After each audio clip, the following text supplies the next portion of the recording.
बात हो रही थी चैंपियंस ट्रॉफी के शेड्यूल के हवाले से। पाकिस्तान में चैंपियंस ट्रॉफी का इनेकाद होने जा रहा है 19 फरवरी से इसका आगाज है 9 मार्च तक, और यूएई के साथ मिलकर ये तीन स्टेडियम्स।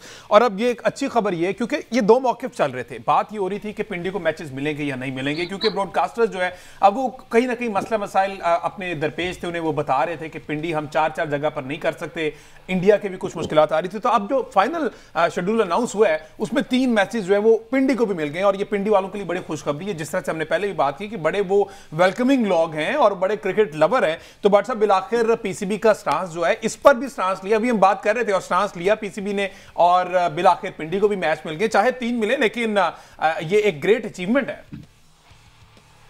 देखिए, ये बड़ी खुशाइन चीज़ है बिकॉज पिंडी के जो अवाम है वो डिजर्व करते हैं। यहाँ पर इतनी सर्दी के अंदर शाम के मतलब जब क्राउड आता है तो देखकर भी उनको देख के भी सर्दी का एहसास हो रहा होता है। तो उन्होंने जितना क्रिकेट लवर होने का सबूत दिया वो डिजर्व करते हैं कि उन्हें भी मैचेस मिले यहाँ पर। और राय साहब, पिंडी का जो विकेट है, आपको पता है ना, बड़े बड़े रन्स, तो मेरे ख्याल एंटरटेनिंग क्रिकेट हमें मिलेगी वहाँ पर। देखिए, ये एक कम्युनिकेशन गैप भी है, और हमने देखा कि अफवाह साजी का जो एक ओवरऑल माहौल था वो बड़ा कायम रहा आईसीसी के इस इवेंट के हवाले से। और जब वो उस अनसर्टेनिटी के बाद काफ़ी हद तक जब छुट गए, उसके बाद फिर जब छट गए उसके बाद फिर ये भी हुआ कि जी ये अब पिंडी का एक मखमसा बिलावले शुरू कर दिया कि पिंडी में मैचेस नहीं होंगे, जो बिलाखिर अभी आपने कंफर्म किया कि आईसीसी के सोर्सेज कह रहे हैं कि नहीं 3 मैचेस जो हैं पिंडी में होंगे। वो हमारा फेडरल मेट्रोपोलिस है और वहाँ पर हर किस्म की सहूलत मौजूद है, टीमें वहाँ पसंद करती हैं रहना और आना और जाना भी। तो इस तरीके से ये तो एक बड़ी अच्छी खबर है। जहाँ तक इस इवेंट के तीनों वेन्यूज़ का ताल्लुक है, और ये भी अच्छी बात है कि ये अप टू डेट हो गए हैं, इनका इंफ्रास्ट्रक्चर जो है उसको डेवलप किया गया है, और सीटिंग कैपेसिटी भी बढ़ाई गई है। खासतौर पर लाहौर को तो काफ़ी हद तक बेहतर किया गया। कराची के बारे में खबरें, कल चेयरमैन साहब ने भी कहा कि वहाँ का काम ज़्यादा ब्रिस्कली हो रहा है, रैपिडली हो रहा है, कंप्लीट हो रहे हैं स्टैंड्स, और वहाँ पर भी ज़ाहिर है कि अब एक बदला हुआ दौर होगा, बदला हुआ ज़माना होगा as far as cricket playing is concern. Bhatt साहब ने एक बड़ी अच्छी बात की अभी, देखें ये अब आप काफ़ी देर तक डके नहीं लगा सकते, टीमों को होटल में बंद नहीं कर सकते। तो जहाँ पर आपकी जैसे लाहौर जो है इसकी जो वार्ड सिटी है, इसके साथ अटैच करके अगर कोई ग्राउंड, वहाँ पे एरिया काफ़ी खुले हैं इर्द गिर्द दाएँ बाएँ, और लॉ एंड ऑर्डर भी बेहतर हो चुकी है। दूसरा मैं आपको बात बता दूँ कि दुनिया भर में हम जाते हैं, जो अमेलगम है ना पुलिस का, फौज पाकिस्तान का, स्पोर्ट्स का, और फिर हमारी जो इंटेलिजेंस एजेंसीज हैं, और फिर पीसीबी है, ये बड़ा शानदार है मैच कराने के हवाले से। तो इसमें अब कोई दकीका नहीं होना चाहिए। मेरे ख्याल में ये प्रपोजल बड़ी ज़बरदस्त है कि उन जगहों पर अब स्टेडियम डेवलप किए जाएं जो कि शहर के करीब है। और अच्छा, की जो अब आपने प्रपोजल की बात की, तो एक और प्रपोजल जो आ गया है वो नकवी साहब की जानिब से सामने रख दिया गया है। बट साहब जो है ना, स्ट्राइक फोर्स के नाम से जनाब हार्ड हिटिंग के लिए बैटर्स चाहिए जी। वो उन्होंने कहा कि 2 इस तरह पोस्टर में 50, एक में 50 में से 100 नौजवान हार्ड हिटर जो है ना वो हमें चाहिए, और सिलेक्शन करेंगे ये अब्दुल रज़ाक। ये किस किस्म का इनिशिएटिव है, किस पर्सपेक्टिव में आप इसे देखते हैं? पॉजिटिव वे में जाएगा पाकिस्तान क्रिकेट के लिए, क्योंकि इससे पहले पीजीएल भी देखी, एक चेयरमैन ने करवाई, कोई खातिर खा उसमें कोई हमें नहीं फायदा हो सका, तो इसका कोई फायदा होने जा रहा है?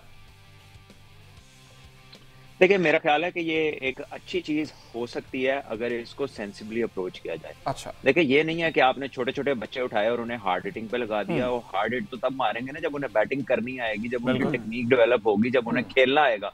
तो जो टीमों में खेल रहे हैं लड़के ऑलरेडी फर्स्ट क्लास या डोमेस्टिक क्रिकेट, या जो यंगस्टर्स खेल रहे हैं, लेट्स से 20 से 25 साल के लड़के जो डिफरेंट टीमों में मौजूद है, जिनमें ये कैपेबिलिटी है कि वो बड़ा हिट मारते हैं, तो उनको after their cricket season finishes they can have camps जहां पर उनको स्ट्रेटेजिकली प्रिपेयर किया जाए जो उस नंबर के प्लेयर हैं। ये नहीं है कि आप पूरा बच्चा उठाओ तो उनको सिर्फ छिक्के मारने, कोई बॉलर दुनिया में सिर्फ छिक्के खाने नहीं आता, ना वो खाएगा। तो इसमें मेरा ख्याल है कि इसमें इसका होगा भी ऐसे ही। मुझे नहीं लगता कि वो ऐसे बच्चे उठाएंगे कि जी आज जी छिक्के मारने, चलो जी रोज प्रैक्टिस करें छिक्के मारने की। ये तो एक एस्पेक्ट है, लेकिन बैटिंग जो है वो इटसेल्फ एक कंप्लीट एक कह लें कि मौके ये अपनाया गया कि एक बात मैं ऐड करूं, ये कोई अपना रोड़ा कुटने वाले हमने पठान नहीं ढूंढने, ये cricket page in the mind. तो ये समझे कि शायद वो ऐसा स्ट्रक्चर हो जाए, कोई 6 फुट 3 इंच का लंबा चौड़ा हमें पठान मिल जाए, या मियाँ वाली के मजबूत कदो कामत के लड़के मिल जाए तो वो छिक्के मारने शुरू कर देंगे। Not at all. आपको ये जो क्रिकेट है अब ये माइंड में खेली जाती है। इसमें आपको उन इलाकों से तलाश करने पड़ेंगे जो ऑलरेडी मौजूद अच्छा हैं। रईस साहब, मौकिफ ये अपनाया गया ना, मैं आपको बताता हूं, मौकिफ ये अपनाया गया कि जो पाकिस्तान क्रिकेट टीम की T20 में अप्रोच है ना, वो दुनिया बहुत आगे जा रही है, हम बहुत पीछे रह गए। तो उस अप्रोच को मीट करने के लिए, उस क्राइटेरिया को मीट करने के लिए, उस दौड़ में शामिल होने के लिए जनाब हमें नहीं, वो लंबे छक्के 5-6 चाहिए। देखे मेंटोर बड़े नामी ग्रामी ऑलरेडी एंगेज हैं, जिसमें रजाक पीछे शामिल है। अब इसको इसकी जॉब डिस्क्रिप्शन होनी चाहिए कि ये होगा क्या, मतलब आई मीन आप किस किस्म के ये जो आप हार्ड हिटर तलाश करने की कोशिश करें। दूसरा मैं खबरदार करना चाहता हूँ पीसीबी को कि खुदारा ये पूरी कौम को आपने T20 के पीछे लगा दिया हुआ है। कोई वर्कफोर्स प्रॉपर क्रिकेट जो है, टेस्ट क्रिकेट है, जो 4-डे क्रिकेट है, उस पर भी कायम करते हैं। बड़े डाई हार्ड लोग यहाँ मौजूद हैं जो खिदमत करना चाहते हैं, जो लालची और ग्रीडी भी नहीं है, ओहदों के तलबगार भी नहीं है। बट साहब उनमें से एक हैं, मतलब उनको लगा देंगे जी आप हमें 4-डे 5-डे के अच्छे क्रिकेट ढूंढ के दें, T20 आपकी ठीक हो जाएगी, क्योंकि हमारा मिजाज वैसा है। होगा क्या और डिस्क्रिप्शन क्या, इस बारे में अहमद सईद साहब कोई है आपके पास अपडेट? जी देखें, इसमें ये किया गया है कि छः माह के ऊपर जो है वो इसको डिवाइड किया गया है। पहले 6 महीने 50 लोगों को ट्रेन किया जाएगा, अगले 6 महीने 50 लोगों को ट्रेन किया जाएगा। लेकिन मैं जिस पॉइंट के ऊपर एम्फेसाइज करना चाह रहा हूँ, यहाँ भट्ट साहब की मौजूदगी से फ़ायदा उठाते हुए अगर वो इसके ऊपर रोशनी डाल दें कि ये जो प्रोसेस होता है कॉर्पोरेट एथलीट तैयार करने का, जब से ये T20 क्रिकेट आई है दुनिया में, उसने बहुत ज़्यादा कमर्शलाइज कर दिया है क्रिकेट को, और प्लेयर्स जो है वो यूँ कह लीजिए कि फ्रीलांस क्रिकेटर बनना शुरू हो गए हैं। उनको जो है वो हार्ड हिटिंग सिखाई जाती है, T20 के मुताबिक खेलना सिखाया जाता है। उसी उसूल को हमने जो है वो कॉपी करने की कोशिश की है। लेकिन इसकी तैयारी के लिए जो कोचेज़ तैयार करने का मरहला है, उसमें मेरा ख्याल है कि पीसीबी अभी तक कोई इनिशिएटिव नहीं ले पाया है। तो क्या ये जो कोचेज़ पीसीबी अपॉइंट करता है, या वो जो प्रोसेस है जिस प्रोसेस के थ्रू ये एथलीट्स तैयार होने हैं, आप पीक परफॉर्मेंस पैरामिड की भी अक्सर बात करते होते हैं, आपके ख्याल में क्या इन कोचेस को इस बात का अंदाजा है कि ये कॉर्पोरेट जो एथलीट होता है ये किस तरह से तैयार होता है, और वो T20 स्पेसिफिक जो प्लेयर तैयार होंगे वो कौन तैयार करेगा? हम तो ये देख रहे हैं कि अब्दुल्ला शफीक जो है वो आउट हो रहे हैं, और उनके जो बैटिंग कोच है वो उन्हें यही नहीं बता पा रहे कि उनके बैट और पैड के दरमियान इतना गैप बन रहा है कि बॉल इन स्विंग हो तो बोल्ड होते हैं, आउट स्विंग हो तो वाइड लेग स्पिन के स्लिप पे कैच हो जाता है। तो इस बारे में क्या कहेंगे, कोचेस कौन तैयार करेगा? देखिए, कोचेस आपके कोर्सेज रेगुलरली चलते हैं प्रैक्टिकल करने के लिए। आप प्रैक्टिकल उसकी टेस्टिंग होती है, उसके बाद वो जाते हैं डोमेस्टिक क्रिकेट में डिफरेंट टीम्स के साथ काम किया करते हैं।